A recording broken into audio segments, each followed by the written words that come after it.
Зәйнең спорт сәламәтләндерү үзәгендә ГТО Бөтен Россия физкультура спорт комплексының кышкы фестиваль зона туры узды.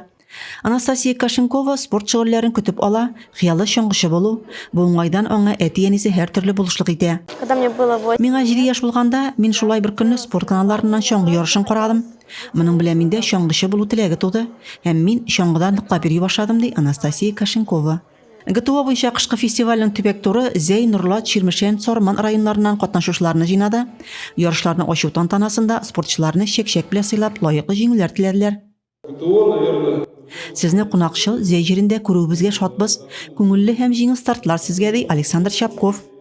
Төрле яшьтәге спортчылар озынлыкка сикерде, иелде, бөгелде, спресс ясады, гыр күтәрде, чоңгыда узышты. Политехник колледж студенты Кристина Уразайкина уку йортының актив студенты, ул спортны исә аеруча үз итә. Мин беренче мәктәпне бетердем. Хәзер колледжда укыйм. Зәйдә беренче курста.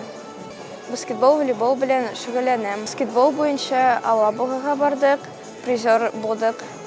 ГТО комплексы елдан-ел популярлаша бара. Илебездә хезмәткә һәм оборонага әзерлек комплексы 1931 елда кертелгән иде. Агымдагы елда Бөтен Россия физкультура спорт комплексы ешуга 90 ел. Резима Кашабова, Илюя Казамарова, Зәй хәбәрләре.